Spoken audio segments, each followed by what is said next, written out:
To cross the river, they needed to find the ancient ferryman, Obasi, who had lived for centuries, guiding souls across the waters. As they approached the riverbank, they saw a small, withered boat and an old man standing beside it, his eyes filled with knowledge and sorrow. "Obasi! Obasi!" Nneka cried out. "We seek passage across the river of time." The ferryman looked at them, his gaze piercing. "The river knows all," he said. "To cross, you must offer something of great value, a memory that holds deep meaning."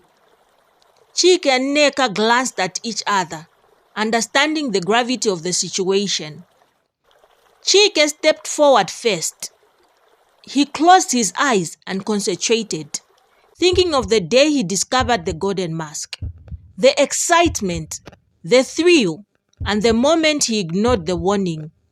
He opened his eyes and saw the memory materialize as a glowing orb in his hand. He offered it to Obasi. The ferryman nodded, accepting the memory. "You have given your past. Now, Nneka, it is your turn." Nneka hesitated, then stepped forward. Remembering the memory of her daughter's birth, the joy, the love, and the heartache of losing her too soon, she too formed a glowing orb and handed it to Obasi.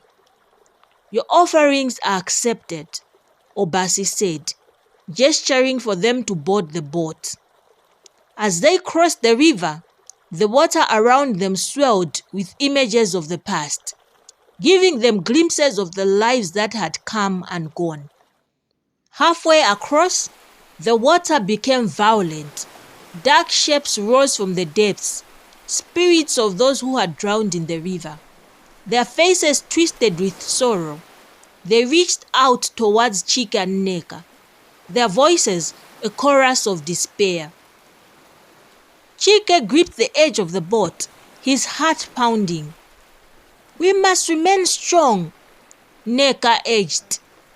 "Do not let their sorrow overwhelm you."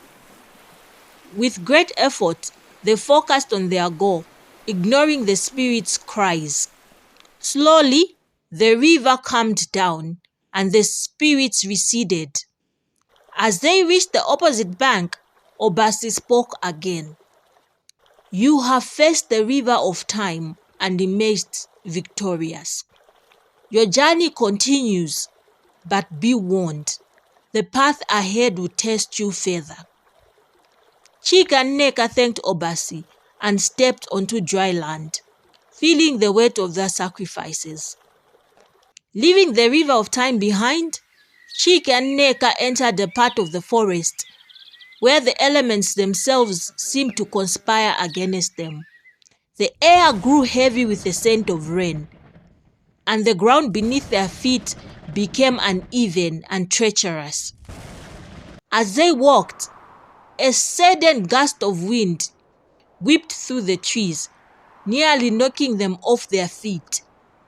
From the shaking leaves emerged a figure made of air, its eyes glowing like fires. It was Ekwensu, the spirit of the wind, known for his trickery and unpredictability. "You seek the cave of the gods," Ekwensu hissed, his voice echoing through the forest.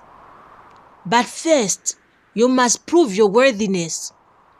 Face the trial of the elements and show your strength."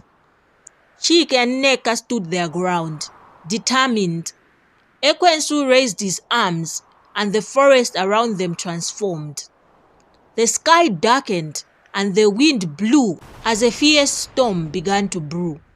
Lightning crackled. The first challenge was the wind.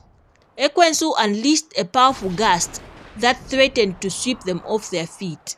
Chike, using his strength, anchored himself and Nneka to a steady tree. They clung to it, enduring the relentless assault. Finally, the wind subsided and Ekwensu nodded in approval. Next came the trial of fire. Flames erupted from the ground. The heat was intense and the smoke made it hard to breathe. Nneka, drawing on her wisdom, chanted an ancient spell, calling upon the spirit of water.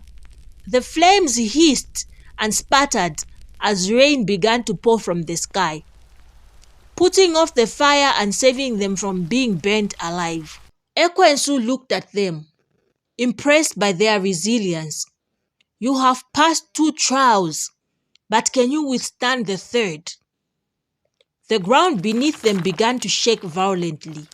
Cracks appeared, and the earth opened up, threatening to swallow them whole. This was the trial of the earth. Chike and Nneka scrambled to avoid the widening cracks. Chike spotted a large rock and pushed it into one of the cracks, creating a bridge for them to cross. They leaped to safety just as the ground sealed itself shut. Breathless and tired, they faced Ekwensu one last time. The spirit of the wind eyed them carefully, then nodded. You have proven your strength and courage. You may proceed. But remember, the final trial awaits you at the cave of the gods. The dense forest parted, revealing a rocky road leading up to the mountain where the cave awaited. Chike and Nneka, though tired, felt a renewed sense of purpose. They continued their journey, the mountain looming ever closer. After a hard climb up the mountain, Chike and Nneka finally stood before the entrance to the cave. The cave's mouth was dark and forbidding, and an air of ancient power came from within it. Taking a deep breath, they stepped inside, determined to face whatever lay ahead. The interior of the cave was large, with walls covered in intricate carvings depicting the gods and their deeds. As they ventured deeper, they came upon a grand chamber illuminated by a soft, evil glow. In the center stood a pedestal, and upon it a stone tablet inscribed with ancient writings. Nneka approached the pedestal, her eyes scanning the writings. This is it, she said, the final trial.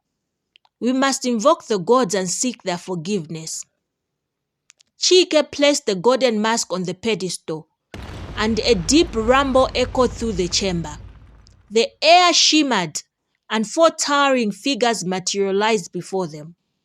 Amadioha, the god of thunder.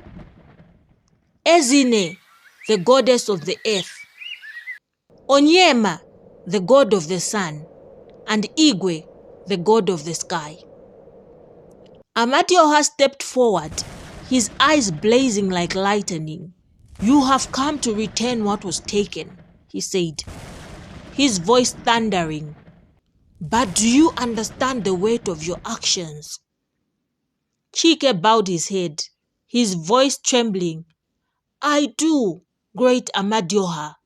I was blinded by the power of the mask and caused harm to those I love. I seek forgiveness and wish to make amends. The gods discussed amongst themselves, their voices a low sound. After a moment, Ezine spoke. To earn our forgiveness, you must complete one final task. You must confront the spirit within the mask and overcome it. Only then will the curse be lifted. Chike nodded, pushing himself forward for the challenge. He reached for the mask, and as his fingers touched it, he was transported to a realm of darkness and light. Before him stood the spirit of Amadioha. Do you think you can defeat me? The spirit taunted, his voice echoing in the void. Chike took a deep breath, focusing on the love he had for his village and his desire to protect them. I do not seek to defeat you, he said. I do not seek to defeat you, he said. I seek to understand and balance your power. The spirit paused, Surprised by Chike's words, "Balance?" it asked, curiously. The spirit considered this, then nodded. "You have learned the true lesson of the mask. I grant you my power, accompanied with wisdom." Chike felt a surge of energy, but this time it was different. It was controlled, balanced. He was returned to the cave, the mask glowing softly in his hands. The gods smiled, and Amadioha spoke. "You have passed the final trial. The curse is lifted. Use your newfound power wisely, Chike." Chike and Nneka bowed deeply, gratitude filling their hearts. The gods vanished, leaving them alone in the cave. They knew their journey was at an end, but their new responsibilities were just beginning. Chike and Nneka made their way back down the mountain. The golden mask, now a symbol of wisdom and balance rather than power. The journey back to Umohia was quicker, their hearts lightened by the knowledge that the curse had been lifted. As they entered the village, they were greeted with cheers and tears of joy. The villagers had been anxiously awaiting their return, and seeing Chike and Nneka safe brought immense relief. Chike stood before them and recounted their journey, the trials they faced, and the lessons learned. The villagers cheered, grateful for their bravery and dedication. Life in Umohia slowly returned to normal, but with a renewed sense of purpose and respect for the ancient traditions and the gods who watched over them.